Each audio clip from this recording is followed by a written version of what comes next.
Magandang umaga po sa bawat isa sa inyo. Welcome back to our YouTube channel. Narito naman po ulit tayo sa ating daily devotion. Kung tayo po ay bago dito sa devotion natin every morning at hindi pa po tayo nagsusubscribe, just please tap subscribe, notification bell, all. Para po ma-notify po tayo sa lahat ng mga devotions po natin araw-araw. Now, yung devotion po natin matatagpuan po sa Matthew chapter 4, verse 23 to 25. Now, ito pong talatang babasahin natin, makikita natin dito yung power of the gospel of the kingdom. The gospel of the kingdom comes with power. Hindi po pwedeng hindi nararamdaman ang kaharian ng ating Diyos. Now, ito po ang sinasabi, babasahin ko po sa English, pwede nyo rin po basahin sa Tagalog. Ito po ang konteksto po nito, bago po pala basahin, para ma-review tayo. Si Jesus Christ binautismuhan muna. Pagkatapos niyang bautismuhan, siya ay tinukso ni Satanas. Pagkatapos mapagtagumpayan ni Jesus yung tukso ni Satanas, nagsimula na siyang mag-preach. Nagsimula siyang mangaral. At after nun, according to Matthew, ay tinawag na yung mga first few disciples. So itong mga disipulo na to, kasama na ng Panginoong Jesucristo to, nung siya'y nagsimulang magpagaling. At iyon po ang devotion natin ngayong umaga. Jesus went throughout Galilee. Kasama niya na po yung mga disciples dito. Jesus went throughout Galilee, teaching in their synagogues, proclaiming the good news of the kingdom, and healing every disease and sickness among the people.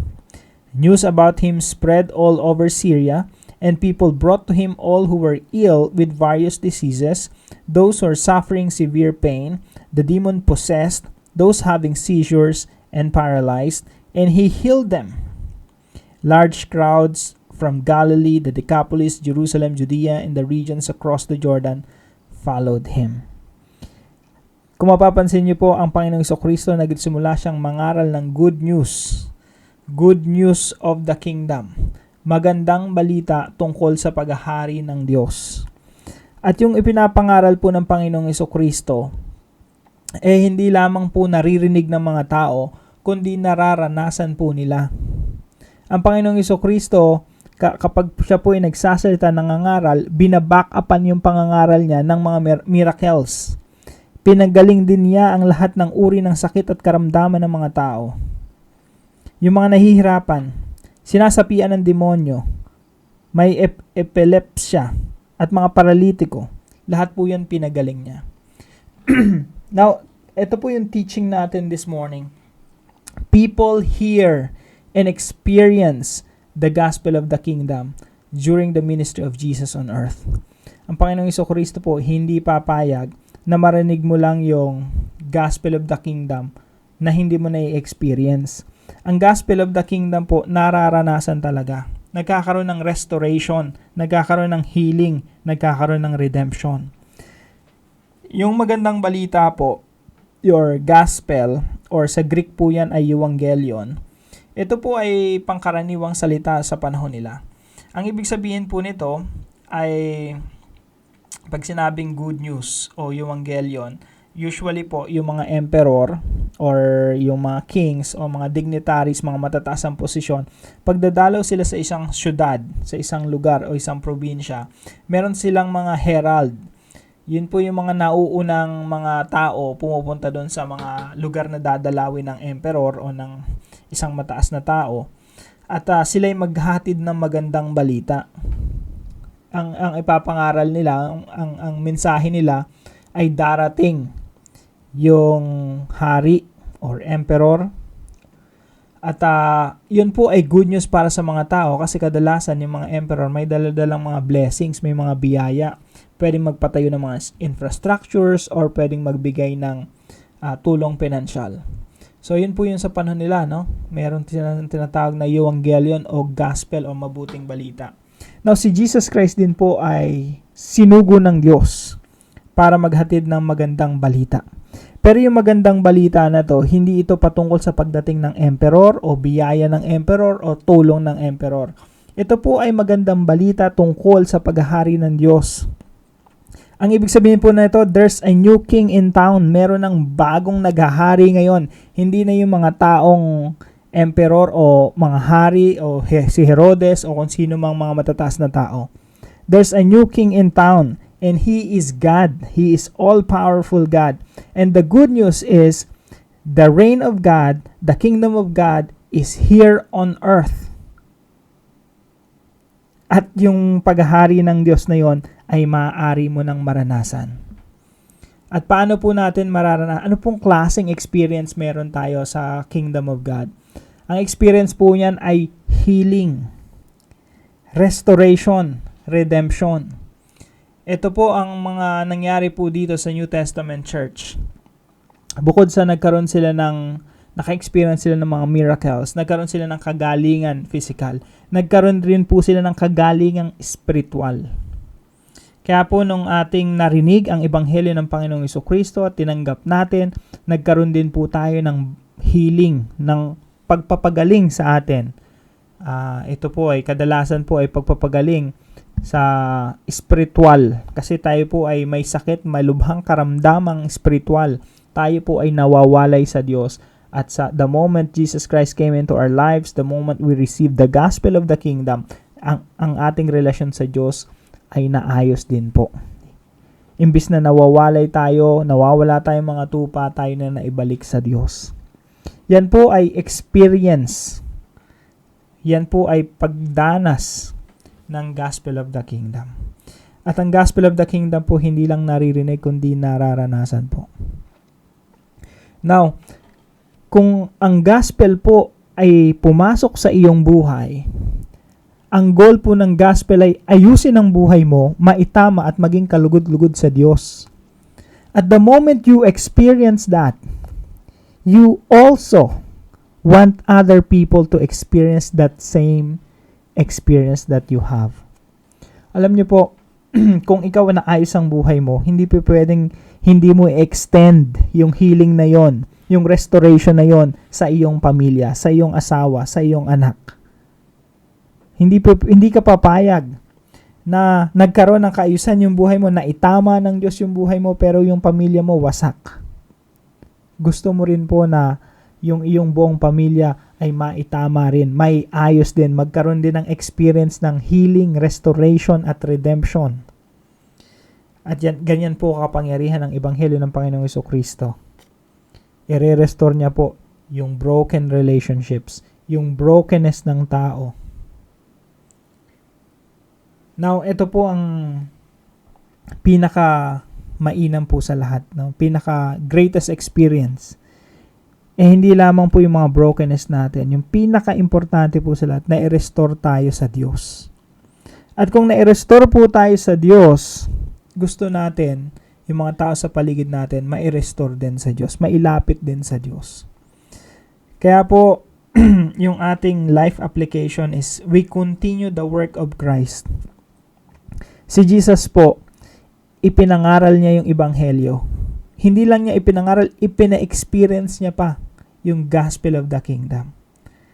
Tayo po na naiwan dito sa mundo, tandaan po natin si Jesus Christ umakyat sa langit.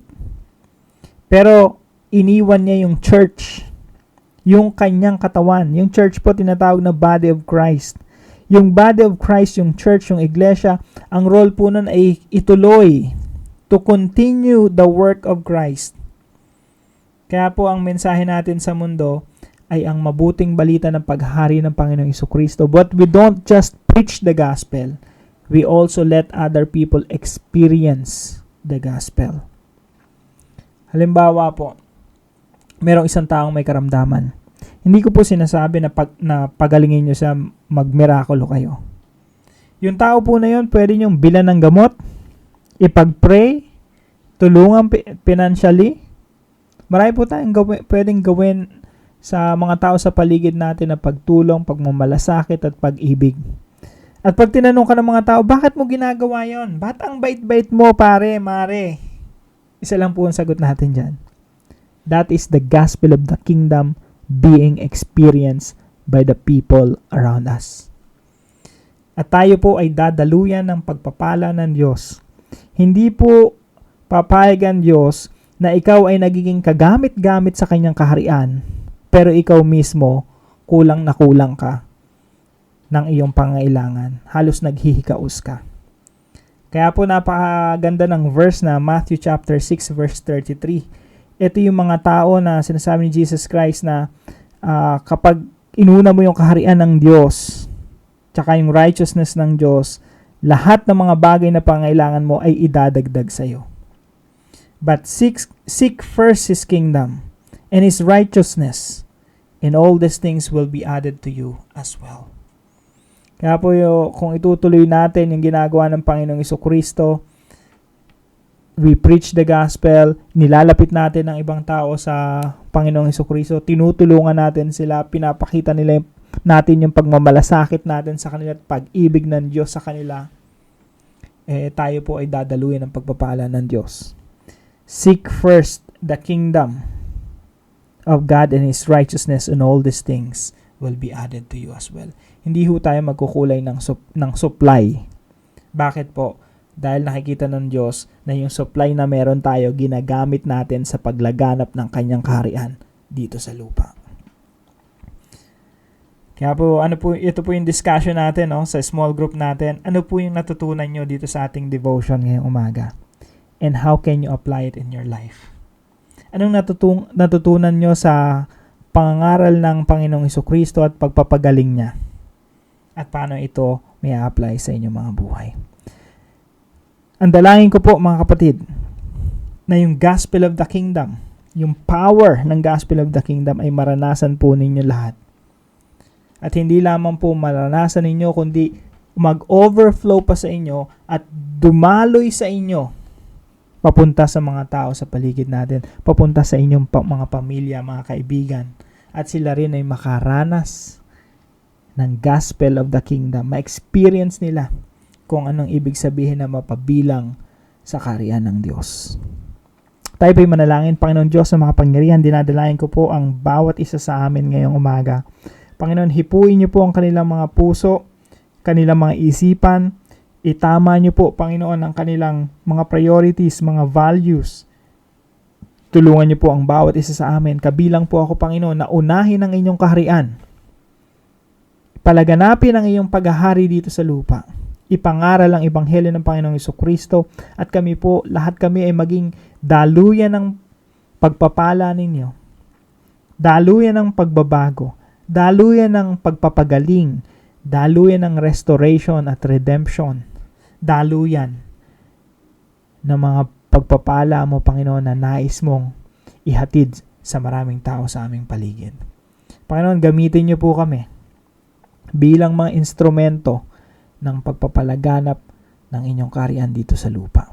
Tulungan niyo po maiparanas namin sa iba ang ebanghelyo at ang kaharian ng Diyos.